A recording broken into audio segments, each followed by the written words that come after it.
বন্ধুরা, লিপি কিচেনে আপনাদের সবাইকে স্বাগত। আমি তেলকুই রান্না করেছি, আপনারা বাড়িতে একবার ট্রাই করবেন, খুব ভালো লাগে খেতে।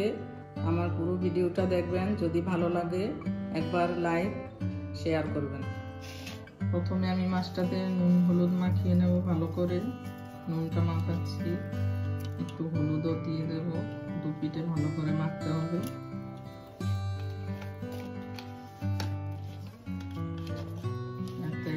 এটা তেলকুই হবে আজকে।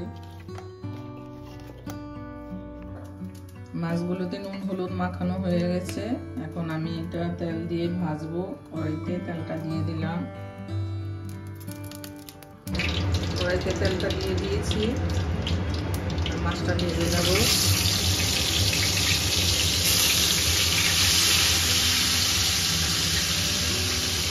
সবগুলো মাছ ভেজে নেব একটা একটা করে। মাছটা ভেজে নেব, বেশি ভাজবো না, কই মাছ বেশি ভাজলে ভালো লাগে না খেতে, একটু অল্পই ভাজবো। আর একটু হবে ওই পিঠটা, তারপর নামিয়ে নেব। মাছটা তুলে নিচ্ছি, এই পিঠটাও হয়ে গেছে, বেশি ভাজলে ভালো লাগবে না।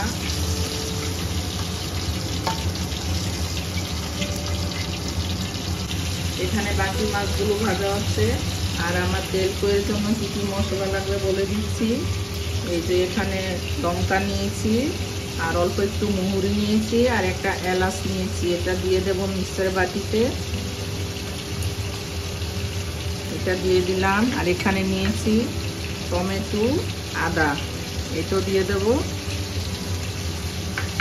এখানে 2 চামচ জিরের গুঁড়ো, এটা দিয়ে দেব। এটা আমি পেস্ট করে নেব। এই যে মাছের তেলটা রয়েছে, এটার মধ্যে আমি কালো জিরে দিয়ে দিলাম। কালো জিরে দিয়ে আমি যে মশলাটা পেস্ট করেছি এটা দিয়ে দেব।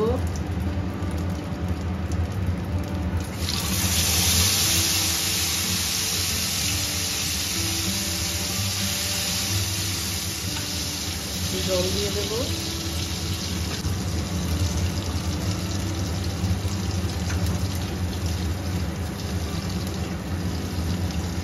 নুন দেবো স্বাদ মতো নুন দিলাম। একটু হলুদ দিতে হবে।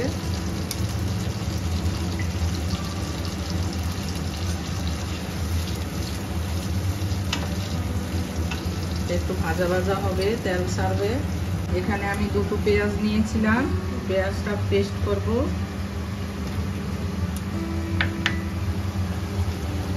পেঁয়াজটা নিয়েছিলাম, এই যে তেলটা ছেড়ে দিয়েছে মশলাটা। এখন আমি পেঁয়াজ বাটাটা দিয়ে দেব।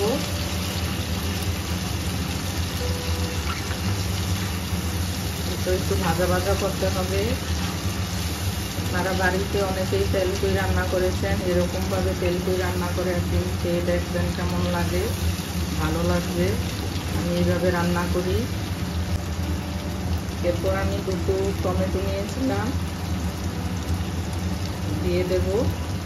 লঙ্কা দিয়ে দেব, কাঁচা লঙ্কা, ফ্লেভারটা ভালো আসবে। একটু ভাজা ভাজা হবে, এভাবে নেড়ে নেব একটু মাঝে মাঝে।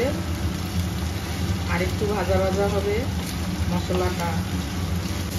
এই যে আমার মশলাটা ভাজা ভাজা হয়ে গেছে, এই যে তেলটা ছেড়ে দিয়েছে, এই যে চারিদিকে তেলটা ছেড়ে দিয়েছে, ভাজা ভাজা হয়ে গেছে। এখন আমি মাছটা দিয়ে দেব।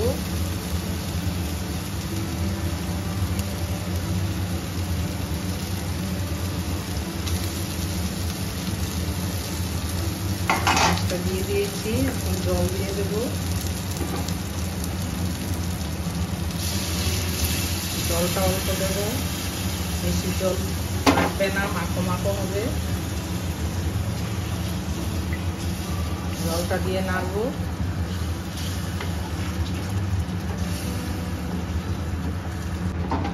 আর একটু জল দেব। আমি জলটা গরম জল দিয়েছি, আমি সব কিছুতেই গরম জল ইউজ করি। আপনারা গরম জলও দিতে পারেন, ঠান্ডা জলও দিতে পারেন, তবে গরম জলটা দিলে একটু ঝোলের টেস্টটা ভালো হয়, ঠান্ডা জল দিলে অতটা আসে না টেস্ট। এটা একটু ফুটিয়ে নেব, মাছটা সিদ্ধ হবে আর একটু। এটা 10 মিনিটের জন্য ঢাকা দিয়ে রাখছি, মাছটা একটু সিদ্ধ হবে। 10 মিনিট পরে এসে গেছি, এই যে 10 মিনিট পর আসলাম, মাছটা হয়ে গেছে আমার। দেখুন অনেকটা তেল ছেড়ে দিয়েছে। আমি একটু চিনি দিয়ে দেব, যেহেতু টমেটোটা দিয়েছি, হালকা মিষ্টি দিলাম। আপনারা দিলেও দিতে পারেন, না দিলেও ব্যাপার না। মাছটা হয়ে গেছে, যে গ্যাসটা নিভিয়ে দেব। এবার আমি মাছটা প্লেটে নিয়ে নিচ্ছি। দেখুন অনেকটা সুন্দর হয়েছে দেখতে, খেতেও ভালো লাগবে। আপনারা বাড়িতে একবার করে দেখবেন।